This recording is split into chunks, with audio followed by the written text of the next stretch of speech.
नमस्कार साथियों, infusion notes के डिजिटल प्लेटफॉर्म पर आपका स्वागत है। मैं कपिल तिवारी आपके सामने सूजस बुलेटिन 25 जुलाई 2023 को लेकर प्रस्तुत हुआ हूँ। इस सेशन में अपने जानेंगे कि सूजस की क्या सुर्खियाँ रही, राजस्थान में क्या हुआ जो परीक्षा के लिए महत्वपूर्ण है और उनसे सीधे पर्सन जो बनेंगे उस पर अपने विस्तृत रूप से चर्चा करेंगे, और जो इससे संबंधित भी जो मुद्दे हैं उन पर भी हम विस्तृत रूप से चर्चा करेंगे। तो शुरुआत करते हैं सबसे पहले सूजस बुलेटिन 25 जुलाई 2023 पर कि क्या सुर्खी है। सबसे पहले सामाजिक न्याय व अधिकारिता मंत्री ने अनुजा निगम के पोर्टल का शुभारंभ किया है। अब सबसे पहले जानते हैं कि अनुजा जो निगम का पोर्टल का शुभारंभ किया है उसका क्या उपयोग होगा, इस पर हम जानते हैं। साथ ही कहा है कि उद्यम ऋण के लिए गारंटी की जरूरत नहीं है। मतलब यह है कि अगर कोई भी अपने व्यवसाय कर रहे हैं, इसके लिए लोन लेते हैं तो किसी भी प्रकार की गारंटी की जरूरत नहीं है, किसी भी प्रकार की हमें गारंटी नहीं देने पड़ेगी। इस पोर्टल की शुरुआत की गई है, इसमें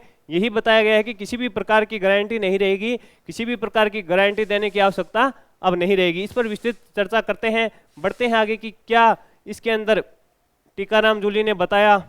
राजस्थान में अब अनुसूचित जाति व जनजाति के उद्यमियों के लिए ऋण के लिए सरकारी कर्मी की आवश्यकता नहीं होगी। अभी ये बताया गया इसमें सबसे महत्वपूर्ण है कि राजस्थान में अब अनुसूचित जाति व जनजाति के उद्यमियों को ऋण लेने के लिए सरकारी कर्मियों की गारंटी की आवश्यकता नहीं होगी। पहले ऐसा होता था कि अगर कोई हम किसी बैंक से ऋण लेते थे उस पर गारंटी देनी पड़ती थी कि हम इतने समय में लौटा देंगे, इसके गारंटी के लिए हमें कुछ दस्तावेज देने पड़ते थे, गारंटी है। अब बात सीधी शब्दों में यही बताई गई है कि अब किसी भी प्रकार की गारंटी की, सीधा शब्दों में थे कि गारंटी की आवश्यकता नहीं है किसी भी प्रकार के ऋण के लिए। जो अनुसूचित जाति व जनजाति के उद्यमी हैं जो व्यवसाय शुरू करना चाहते हैं, उनके पास एक बार पैसा नहीं है, वह पैसा लगाकर व्यापार शुरू करना चाहते हैं और ऋण लेना चाहते हैं, तो इसके लिए उन्हें किसी सरकारी कर्मचारी की जो हम गारंटी के रूप में ले जाते हैं उसकी आवश्यकता नहीं रहेगी। आगे बढ़ते हैं, इसमें बताया सामाजिक व न्याय व अधिकारिता मंत्री हैं। यह भी प्रश्न बन जाता है, कई बार पूछ लेता है कि सामाजिक व,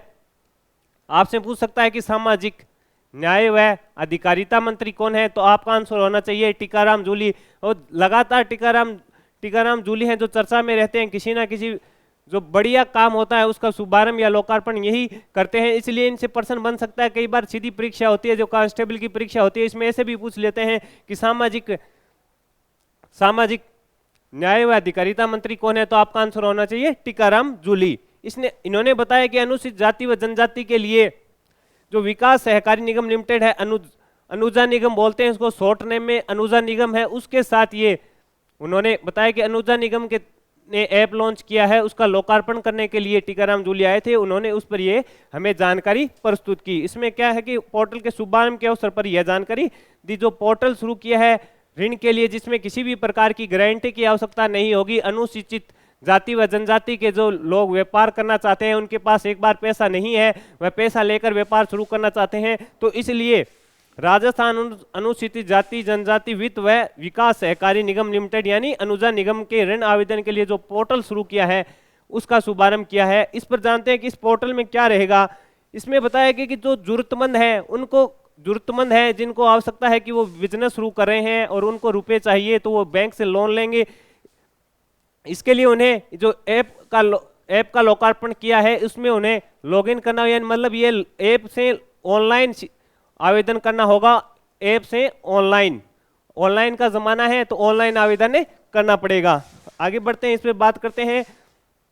अनुजा निगम द्वारा जरूरतमंद उद्यमियों को 50,000 रुपए से लेकर, अब आपसे पूछे कि जो पोर्टल लॉन्च किया है उसमें कितना रुपए मिलेगा, तो आपका आंसर होगा 50,000 से लेकर 10 लाख के करीब, यानी 50,000 रुपए से लेकर आप कोई व्यापार शुरू करना चाहते हैं तो 10 लाख रुपए तक का आपको लोन मिल सकता है। इसलिए आपको अनुजा जो ऐप लॉन्च किया है उसके पोर्टल पर जाकर ऑनलाइन आवेदन करना पड़ेगा। इसमें ये बताया कि निगम ने इस वर्ष 12,000 से अधिक व्यक्तियों को लगभग 200 करोड़ रुपए का ऋण वितरित करने का लक्ष्य रखा है। कि इसमें ये बताया कि इस पोर्टल के माध्यम से 12,000 से अधिक जो व्यक्ति हैं व्यापार करना चाहते हैं उनके लिए 200 करोड़ रुपए तक का इनके पास लोन वितरित करने का प्रावधान है। ये इनकी इच्छा है कि मतलब 200 करोड़ रुपए तक का ये लोन दे सकते हैं, जिससे जो व्यापारी व्यापार शुरू करना चाहते हैं उनको यहाँ से मिलेगा, और बगैर किसी गारंटी के लिए। ये सबसे बड़ी बात है कि बगैर किसी गारंटी के लिए ये लोन दे रहे हैं। इस पर और देखते हैं, इसमें यह है कि इसमें आवेदन कौन करेगा, ये बताया गया कि अनुसूचित जाति, जनजाति व सफाई कर्मचारी, विशेष योग्यजन व अन्य पिछड़ा वर्ग के व्यक्ति इसमें आवेदन कर सकते हैं। तो आवेदन कौन कौन कर सकता है इसका आपको पता होना चाहिए। इसमें अनुसूचित जाति, जनजाति होगी, विशेष जन महिला होगी, सफाई कर्मचारी हो गए, अन्य पिछड़ा वर्ग के व्यक्ति हैं वो इसके लिए आवेदन कर सकते हैं। पोर्टल के माध्यम से मैंने आपको बताया कि पोर्टल के माध्यम से ऑनलाइन सिस्टम होगा तो इसमें पारदर्शिता बनी रहेगी, किसी भी प्रकार की ठगी होने का डर नहीं रहेगा। ऑनलाइन इसमें यह भी बताया गया कि पोर्टल के माध्यम से ऑनलाइन आवेदन करने से ऋण वितरण में पारदर्शिता आएगी। कई बार देखते हैं किसी का कोई जानकार होता है तो उसको तो पहले ही ऋण मिल जाता है और जिसने पहले आवेदन किया है उसका नंबर भी नहीं आता, लेकिन जो ऑनलाइन पोर्टल है इसके माध्यम से अगर आवेदन करोगे तो क्रम वाइज होगा, आपको क्रम संख्या मिलेगी, आपको इस टाइम मिलेगा, इसकी पूर्ण जानकारी जो अनुजा ऐप है इससे आपको मिलेगी। आगे बढ़ते हैं, आगे बात करते हैं। इसमें यह बताया कि राज्य सरकार 94 लाख लोगों को सामाजिक सुरक्षा पेंशन दे रही है। इस पर भी टीकाराम जूली ने बताया कि राजस्थान सरकार है जो जिसमें अभी मुख्यमंत्री अशोक जी गहलोत मुख्यमंत्री हैं, वह 94 लाख लोगों को सामाजिक सुरक्षा पेंशन दे रही है। उन्होंने ये भी बताया कि मुख्यमंत्री अशोक गहलोत ने विभिन्न विभागों के विकास व उत्थान के लिए, हमने कल भी पढ़ा था कि अनेक प्रकार के बोर्डों का गठन किया गया। राजस्थान ने अनेक प्रकारों का बोर्डों का गठन किया है। विभागों द्वारा लगभग 1.25 करोड़ से अधिक लोगों को योजनाओं का लाभ दिया जा रहा है। जितनी भी योजनाएं चल रही है उसमें विभिन्न विभाग हैं, अलग अलग विभाग हैं, उनमें 1.25 करोड़ से अधिक लोगों को विभिन्न योजनाओं का जो लाभ दिया जा रहा है। इसमें आपने ये पढ़ा कि जो ऐप का लोकार्पण करने आए थे इसमें यही बताया गया कि अनुसूचित जाति है, जनजाति है, जो आवेदन करना चाहते हैं उनको पोर्टल पर जाके ऑनलाइन आवेदन करना होगा। ऑनलाइन पोर्टल पर आवेदन करने से ये होगा कि इसमें किसी भी प्रकार के निष्पक्षता रूप से आपका नंबर आएगा, किसी प्रकार का कोई इसमें भ्रष्टाचार नहीं होगा। जितने नंबर पर आपको बताया गया उसी हिसाब से ऋण मिलेगा। और उसमें जो ऋण का लक्ष्य रखा गया है वो 200 करोड़ रुपए का प्रावधान लक्ष्य है। इनका 200 करोड़ रुपए लक्ष्य निर्धारित कर रखा है। 200 करोड़ रुपए का ऋण वितरण का लक्ष्य निर्धारण कर रखा है। अब आगे बढ़ते हैं। इसमें सबसे महत्वपूर्ण आज आगे क्या रहा सूजस बुलेटिन पर, इस पर अपने बात करते हैं।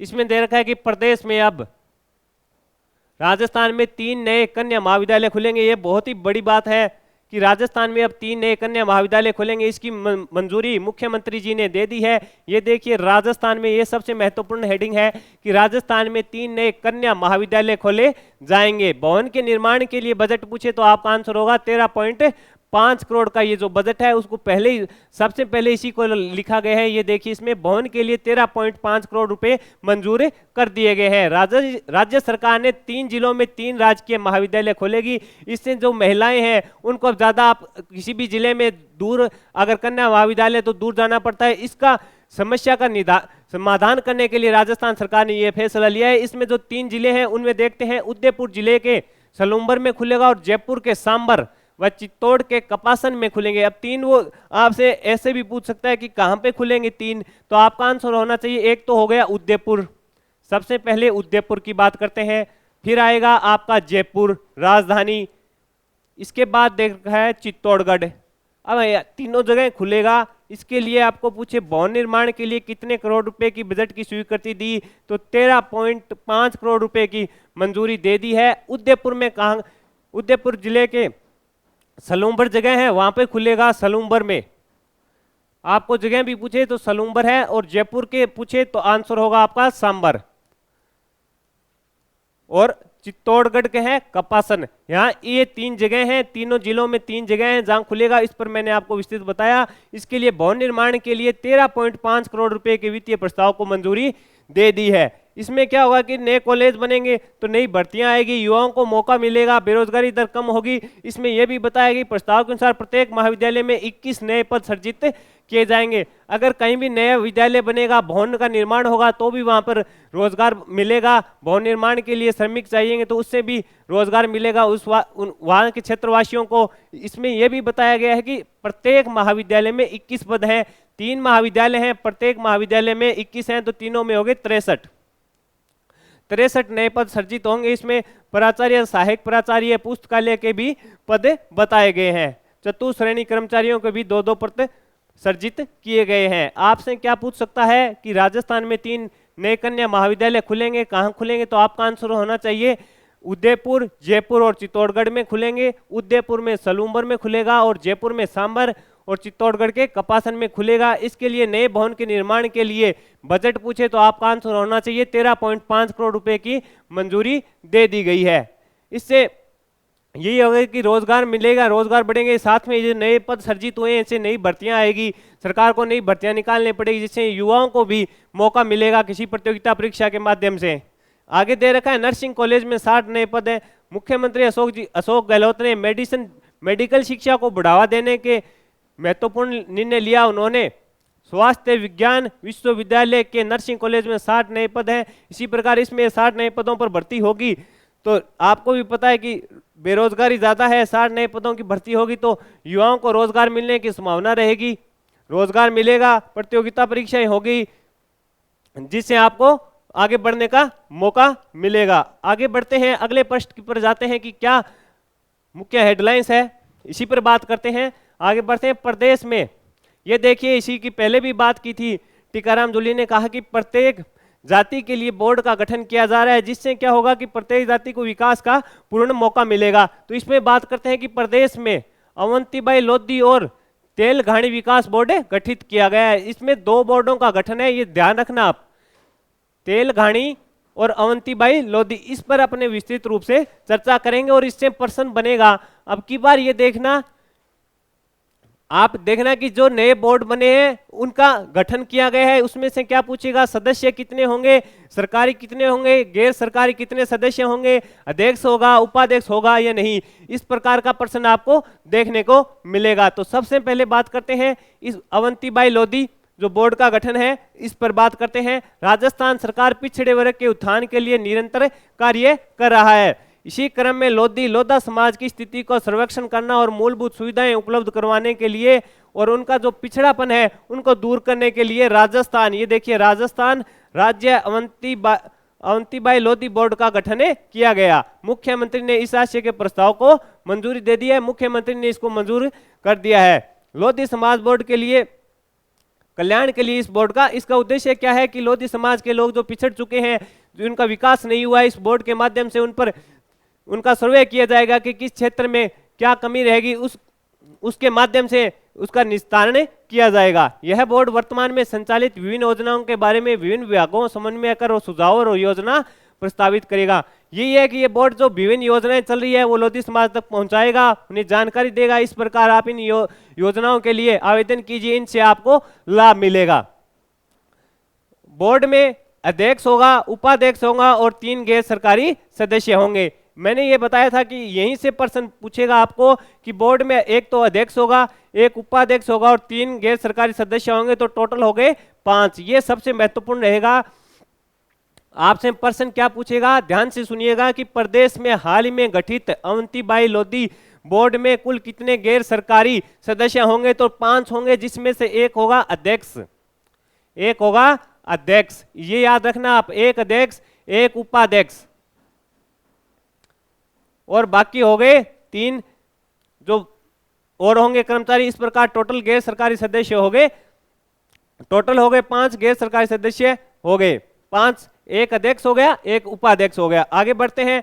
इसका अब आपको पूछेगा कि नोडल विभाग कौन सा है, ये सबसे महत्वपूर्ण है। विभाग बोर्ड का प्रशासनिक विभाग, ये देखिए नोडल विभाग पूछे तो इसका होगा सामाजिक न्याय व अधिकारिता विभाग, जिसके मंत्री कौन है, अपने टीकाराम जूली हैं। इसी प्रकार आप अगर कोई भी प्रश्न बन रहा है तो इसको आपस में जोड़ के अगर आप याद करोगे तो आपको पढ़ने में आसानी होगी और आपको याद भी होगा। ये देखिए इस बोर्ड का प्रशासनिक विभाग होगा सामाजिक न्याय व अधिकारिता विभाग। इसमें मैंने बता दिए 5 होंगे, जिसमें से एक अध्यक्ष होगा, एक उपाध्यक्ष होगा और 3 सदस्य अन्य होंगे। इसमें ये बताया गया है कि इनकी ओंती की जाएगी, लोधी समाज जो पिछड़ चुका है उसका विकास किया जाएगा। अब आगे बढ़ते हैं, अगले तेलघानी विकास बोर्ड है, इस पर अपने बात करते हैं। पहले हमने पढ़ा है अवंतीबाई लोधी बोर्ड, उस पर हमने चर्चा कर ली, इसका किस प्रकार क्या कार्य होगा, इसका नोडल विभाग कौन सा है, इसमें कितने सदस्य होंगे, इस पर अपने बात कर ली। अब बढ़ते हैं तेलघानी विकास बोर्ड पर कि इसकी क्या विशेषता है। राज्य सरकार द्वारा, ये देखिए राज्य सरकार द्वारा तेली समुदाय के सामाजिक, शैक्षणिक व आर्थिक उन्नति के लिए राजस्थान राज्य तेलघानी विकास बोर्ड का गठन किया गया। ये इंपॉर्टेंट है, इससे प्रश्न बनेगा।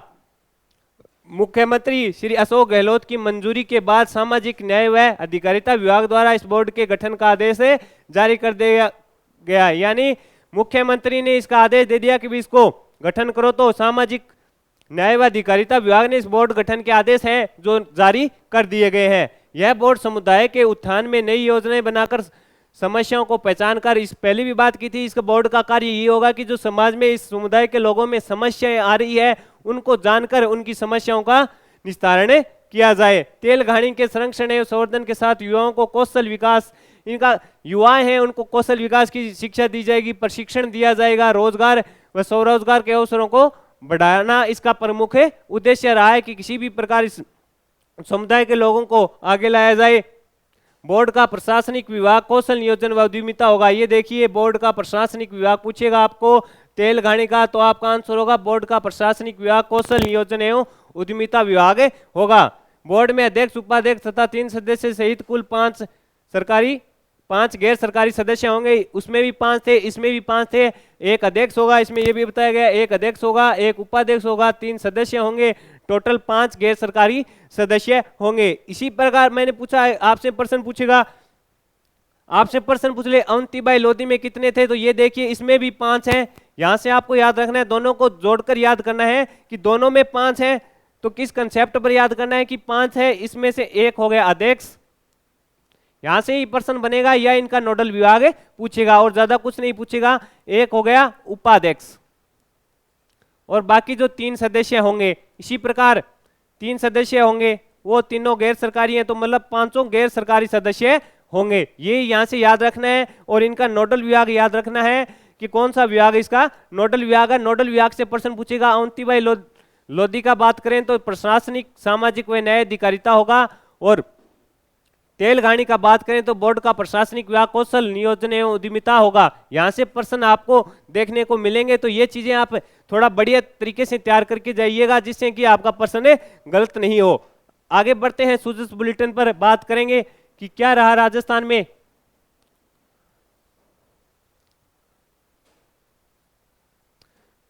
ये सबसे महत्वपूर्ण सूजस रहता है, इससे प्रश्न आते हैं। ये देखिए युवाओं के लिए भी बढ़िया खबर रही। मुख्यमंत्री श्री अशोक गहलोत ने प्रशासन, पुलिस और स्वास्थ्य से जुड़े प्रस्तावों को मंजूरी दे दी। अब चुनाव का टाइम है, मुख्यमंत्री धड़ाधड़ से जो मंजूरी दे रहे हैं, वो बजट की घोषणा की थी उसको मंजूरी प्रदान कर रहे हैं। इसी प्रकार इसी पहल में मुख्यमंत्री ने 3 उपखंड, ये देखिएगा 3 उपखंड हो गए, 27 तहसील व उप तहसीलों का गठन होगा। ये 3 उपखंड बनेंगे, 27 तहसील व उप तहसील बनेंगे, तो युवाओं को इसमें मौका मिलेगा। पुलिस चौकियों की स्थापना की जाएगी। साथ ही अब जो सरकार ने मुहिम चला रखी है कि कोई भी अगर गांव के बच्चों को सरकारी स्कूल में जाना पड़ता है तो फीस ज्यादा होती है, उसको देखते हुए Mahatma Gandhi English medium school शुरू कर रखे हैं, तो वो भी खुलेंगे। इसी प्रकार उपखंड बनेगा तो तहसीलदार की भर्ती आएगी। युवाओं के लिए तो ये बहुत ही सुखद सूचना है कि 3 उपखंड, 27 तहसील व उप तहसीलों का गठन होगा, तो युवाओं को मौका मिलेगा। पुलिस की भर्ती आएगी इसमें। इसके साथ ही जहां पर इनका निर्माण होगा तो भवन चाहिएगा, ऑफिस चाहिएगा, तो वहां के श्रमिक हैं उनको भी वहां से रोजगार मिलेगा। इसमें आगे बढ़ते हैं। मुख्यमंत्री अशोक गहलोत ने प्रशासन की आमजन तक पहुंच आसान बनाने के लिए 3 उपखंड, 7 तहसील और 20 उप तहसील कार्यालयों के गठन को मंजूरी दे दी है। इसमें उपखंड कार्यालय जोधपुर जिले के बांपणी, जयपुर के किशनगढ़ तथा रामपुरा डाबड़ी में नए उपखंड कार्यालय खुलेंगे। इनमें उपखंड अधिकारी, नायब तहसीलदार के सहित कुल 36 पदों का सृजन होगा। ये देखिए मैंने आपको पहले ही कहा था कि इसके अंदर उपखंड अधिकारी, नायब तहसीलदार सहित कुल 36 पद होंगे। मैंने कहा था भर्ती आएगी, इसमें पहले ही बता दिया कि 36 इन जो कार्यालय हैं इनके लिए 36 पदों का सृजन किया जाएगा। तो 36 पद तो कन्फर्म है, इन पर भर्ती आनी कन्फर्म है। आगे बढ़ते हैं। इसी प्रकार इसमें बताया गया कि दौसा की कुंडेल, धौलपुर की बसरी, नवाब डूंगरपुर की ओबरी, जोधपुर की चौमुंग, कोटा की चचेट तथा उदयपुर की है फांसलिया उप तहसील को क्रमोन्नत किया जाएगा। उदयपुर के घासा में नया तहसील कार्यालय खुलेगा, इसके लिए तहसीलदार सहित ये देखिए 139 पद यहाँ पे बता दिया। इस प्रकार भर्तियां आएगी। 36 ये हो गए, 139 ये होगी। आगे भी बात करते हैं। पूर्व में अन्य कार्यालयों में 37 पद है, उनमें भी 20 पद और स्वीकृत किए गए हैं। साथ में छोटी खाटू, नागौर, सायरा, उदयपुर, भरतपुर, रामपुरा, डाबड़ी, जयपुर एवं गढ़सियांपुर की मंडी में तहसीलों में 70 नए पद सृजित होंगे, 24 पद ये सृजित होंगे। इसी प्रकार देखिए लगभग सभी जितने भी उपखंड कार्यालय बनेंगे उनमें भर्ती होगी। 36 ये होगी, 39 ये होगी, 20 होगी, 24 होगी और 70 होगी। इस प्रकार बढ़िया 250-300 पद करीब ऐसे इससे जुड़ जाएंगे जिससे नई भर्ती होगी। ये युवाओं के लिए मौका रहेगा और ये भर्तियां अगर ये कार्यक्रम शुरू हो जाता है इनका गठन का तो जल्द ही नई भर्ती आपको देखने को मिल सकती है या आरएस में पदों की बढ़ोतरी हो सकती है। इसलिए अगर आप आरएस की तैयारी करे हैं तो आपको घर बैठे आरएस की तैयारी करना चाहते हैं तो इनफ्यूजन नोट्स की साइट पर जाइए, वहां से आरएस के जो नोट्स साधारण भाषा में बनाए गए हैं वह आप घर पर ऑर्डर कीजिए, आपको तुरंत प्रभाव से डिलीवरी दी जाएगी। जो उप तहसील कार्यालय बताए गए हैं इनमें भी देखिए नए उप तहसील कार्यालयों के लिए 120 पदों के सृजन को भी स्वीकृति दी गई है। आगे बढ़ते हैं, एक इंपॉर्टेंट ये भी न्यूज रहेगी कि धौलपुर में अतिरिक्त पुलिस अधीक्षक एडीएफ का मुख्यालय बाड़ी में होगा। राजस्थान पुलिस के अतिरिक्त पुलिस अधीक्षक दस्यु अनुमल धौलपुर का मुख्यालय बाड़ी में होगा। मुख्यमंत्री ने इसके प्रस्ताव को है मंजूरी दे दी है। आगे बढ़ते हैं कि और क्या महत्वपूर्ण है, एक जन सम्मान वीडियो कंटेंट चल रहा है। इसमें 22 जुलाई की विजेताओं की घोषणा की गई है कि जो मुख्यमंत्री की बेहतरीन योजनाएं हैं उन पर आप वीडियो बनाते हैं, आपका वीडियो अगर राजस्थान में पहले नंबर पर आता है तो आपको 1 लाख रुपए का इनाम दिया जाता है। यह देखिए प्रथम पुरस्कार मिला है नरेंद्र सिंह को 1 लाख रुपए 22 जुलाई के जो कंटेंट था इसके लिए ये है सवाई माधोपुर के। और द्वितीय पुरस्कार मिला है 50,000 रुपए श्रीकांत बोहरा, ये है जैसलमेर के। तृतीय पुरस्कार मिला है 25,000 रुपए श्रीमती गुलाब देवी, ये जयपुर के हैं। अगर इस प्रतियोगिता में आप भी भाग लेना चाहते हैं तो बनाइए शॉर्ट वीडियो और इसे जाकर पोर्टल पर अपलोड कर दीजिए, कहीं आपकी भी किस्मत अच्छी हो तो आप भी प्रथम पुरस्कार या द्वितीय पुरस्कार जीत सकते हैं। जन सम्मान वीडियो जो योजनाएं हैं मुख्यमंत्री ने चलाई है उस पर आपको वीडियो बनाना है। आगे बढ़ते हैं, अगली हेडलाइन देखते हैं क्या है सूजस बुलेटिन की। सबसे महत्वपूर्ण दे रखा है चूरू में चिकित्सा व स्वास्थ्य विभाग की ओर से राजस्थान के, ये देखिए चूरू की बात चल रही है, चूरू चिकित्सा व स्वास्थ्य विभाग की ओर से राजस्थान के गांव ढाणी में आम लोगों विशेषकर युवाओं हैं जो तंबाकू का सेवन करते हैं, नशा बढ़ रहा है, इसलिए टोबैको फ्री यूथ कैंपेन चलाया जा रहा है। सबसे महत्वपूर्ण है इसमें बताया जा रहा है टोबैको फ्री यूथ कैंपेन है, किसके इस कौन चला रहा है तो आपका आंसर होना चाहिए चिकित्सा एवं स्वास्थ्य विभाग चूरू की ओर से राजस्थान के गांव ढाणी में आम लोगों के पास जाकर उनको इसके बारे में बताया जा रहा है कि तंबाकू का सेवन शरीर के लिए काफी खतरनाक होता है, इसके दुष्प्रभाव के बारे में बताया जा रहा है। इसमें यह बताया गया कि जिले के विभिन्न विद्यालयों में 2 लाख से अधिक विद्यार्थी और शिक्षक नशे से दूर रहने और तंबाकू उत्पादकों का सेवन नहीं करने का शपथ ले चुके हैं। इसमें यह बताया कि अब तक ये चल ही रहा है, जारी है, अब तक करीब 2 लाख विद्यार्थी व जो शिक्षक हैं उन्होंने ये शपथ ले चुके हैं कि हम कभी भी तंबाकू का सेवन नहीं करेंगे। आपको पूछेगा टोबैको फ्री यूथ कैंपेन कहां चलाया जा रहा है तो आपका आंसर होगा चूरू में चिकित्सा व स्वास्थ्य विभाग की ओर से राजस्थान के गांव ढाणी में आप लोगों के लिए। ये फोटो चूरू की है, पूरे राजस्थान में इसको चलाया जा रहा है। ये जो फोटो है ये चूरू के टोबैको फ्री यूथ कैंपेन है। इसका उद्देश्य है कि राजस्थान के प्रत्येक गांव या ढाणी तक जहां तक अगर हम पहुंच रहे हैं वहां पे जाकर लोगों को तंबाकू के दुष्प्रभाव के बारे में बताएं और खासतौर जो युवा हैं जो नशे के जंजाल में फंस जाते हैं उनको इससे दूर रखा जाए। आगे बढ़ते हैं, सवाई माधोपुर की जो न्यूज है उस पर बात करते हैं। लटिया नाले पर ये इससे मुख्यमंत्री ने 173.45 करोड़ रुपए की प्रस्ताव को मंजूरी दी है। कोई नाले पर अल्टीमेट सड़क बनेगी जिससे इसके प्रस्ताव को मंजूरी दी है। इसके प्रस्ताव के अनुसार 2.71 किलोमीटर लंबाई में 2 लेन अल्टीमेट सड़क बनाने की घोषणा मुख्यमंत्री जी ने की है। ये यूनानी चिकित्सा के 100 पदों पर होगी जल्द पूरी हो भर्ती। इसकी भी विधानसभा सत्र चल रहा है। इस पर क्या आयुर्वेद राज्य मंत्री डॉक्टर सुभाष गर्ग ने सोमवार को विधानसभा में बताया कि 234 ब्लॉक मुख्यालयों पर यूनानी चिकित्सा उपलब्ध है। उन्होंने कहा कि यूनानी चिकित्साधारियों के 100 पदों पर भर्ती का विज्ञापन जारी किया जा चुका है। ये देखिए विज्ञापन जारी किया जा चुका है। सुभाष गर्ग ने बताया है कि 234 ब्लॉक मुख्यालयों पर के लिए 100 पदों पर भर्ती का विज्ञापन जारी किया जा सकता है, जारी किया जा चुका है। तो आप अगर इसके लिए योग्य हैं तो आप इसकी तैयारी कर सकते हैं। आगे बढ़ते हैं। हेडलाइंस सूजस काफी इंपॉर्टेंट रहता है, इससे प्रश्न आपको प्रतियोगिता परीक्षा में देखने को मिलेगा। सूजस से प्रश्न अवश्य देखने को मिलेगा आपको। सबसे पहले आगे बात करते हैं Shri Ganganagar mega job fair. सबसे महत्वपूर्ण है युवाओं के लिए, जो बेरोजगार हैं उन्हें रोजगार की जरूरत है, इनके लिए Shri Ganganagar mega job fair 28 जुलाई को होना है, इसकी जानकारी है। इसमें बढ़ते हैं आगे। ये QR स्कैन दे रखा है, इसके माध्यम से आपको रजिस्टर कराना होगा।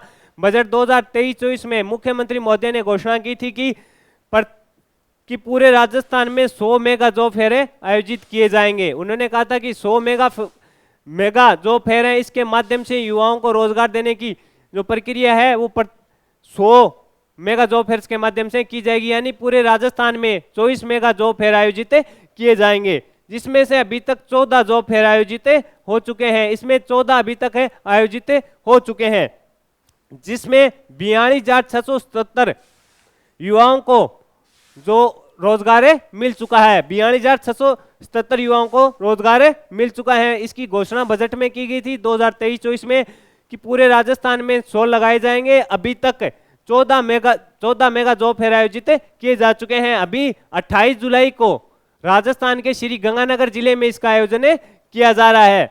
इसका आयोजन कहाँ होगा, इस पर अपने जानकारी लेते हैं।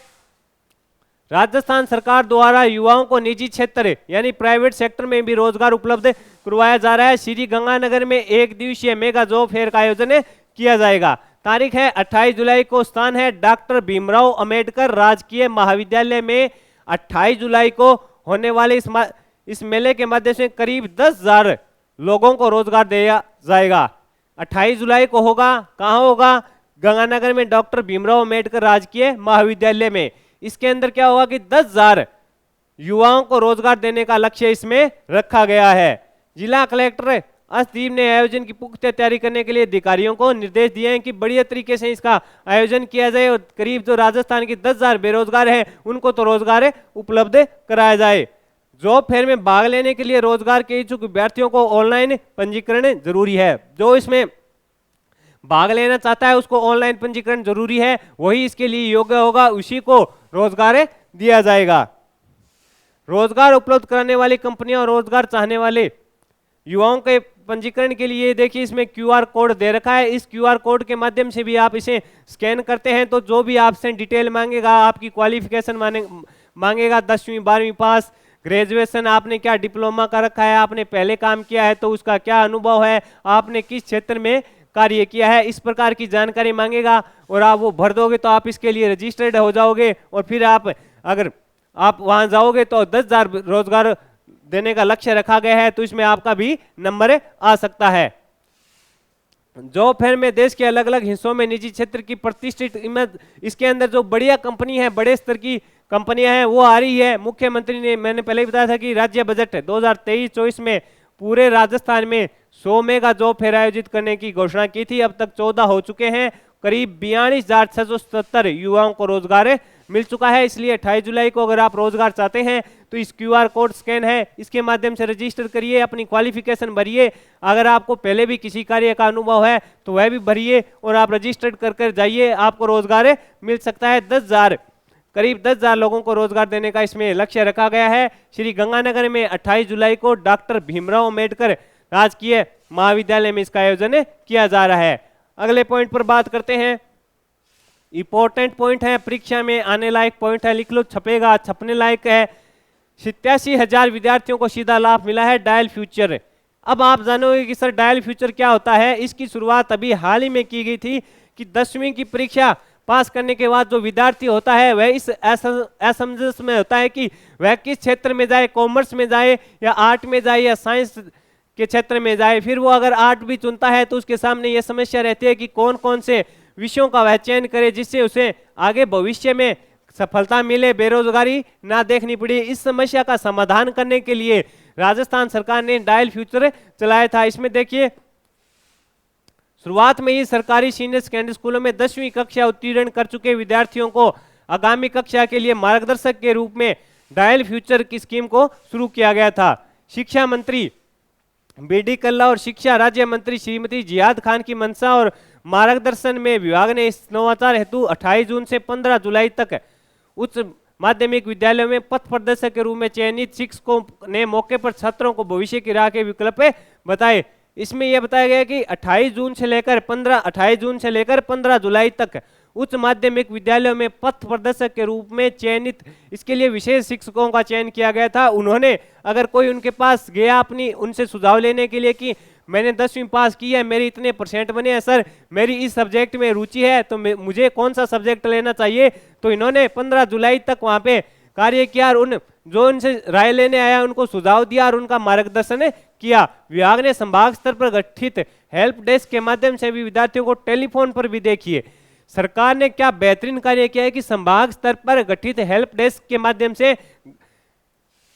से विद्यार्थियों को टेलीफोन पर भी उनका मार्गदर्शन किया गया। यही बात है कि डायल फ्यूचर से 10वीं के पास अगर आप, कई बार ऐसा होता है कि हम इस निर्णय नहीं कर पाते कि हमें आर्ट सब्जेक्ट लेना चाहिए या साइंस लेनी चाहिए या कॉमर्स लेनी चाहिए, अगर हमें अच्छा मार्गदर्शक मिले तो उससे पूरी तरह बातचीत कर आपके अंकों के माध्यम से भी वह ये देख लेता है कि आपके किस सब्जेक्ट में ज़्यादा रुचि है, उस हिसाब से आपको सब्जेक्ट चुनाव में वह आपकी सहायता करता है। यही है डायल फ्यूचर। आज सुजस बुलेटिन में हमने अध्ययन किया उन्तीबाई लोधी और जो तेल घानी बोर्ड है उसका गठन किया है, उस पर चर्चा की और साथ ही डायल फ्यूचर पर भी बात की।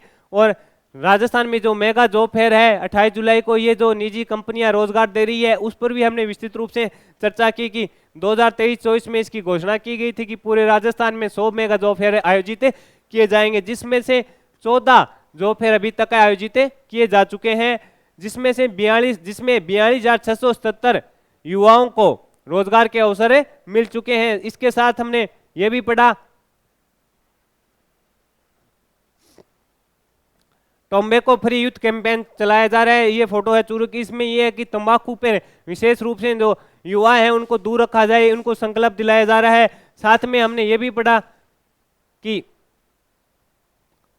उपखंड 3 उपखंड 27 तहसील व उप तहसीलों का गठन होगा, जिसमें से 7 तहसील व 20 उप तहसील होंगी, जिससे नई भर्तियां आएगी।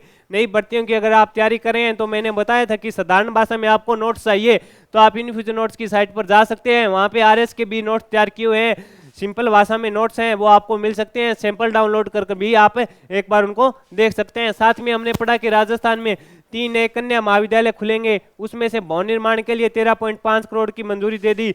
कहाँ खुलेंगे? उदयपुर में खुलेगा, सलूमर में, जयपुर के सांबर में व चित्तौड़ के कंपासन में खुलेगा। इसी प्रकार उद्यम ऋण के लिए जो गारंटी की जरूरत नहीं है, ऑनलाइन आपको रजिस्टर कराना है, इसके माध्यम से आपको ऋण दे दिया जाएगा। हमारे द्वारा सुजस बुलेटिन का ये सेशन आपके साथ शेयर किया गया। आपको अगर अच्छा लगा तो इसे लाइक और शेयर कीजिए। अगर आप किसी भी प्रतियोगिता परीक्षा की तैयारी कर रहे हैं, आपको घर बैठे साधारण भाषा में नोट्स चाहिए, तो आप इनफ्यूजन नोट्स की साइट पर जाकर उन्हें अपने ऑर्डर करके घर पर मंगवा सकते हैं और घर बैठे ही बेहतरीन तैयारी कर सकते हैं। अगर ये जानकारी आपको अच्छी लगी है तो इसे लाइक और शेयर कीजिए। धन्यवाद।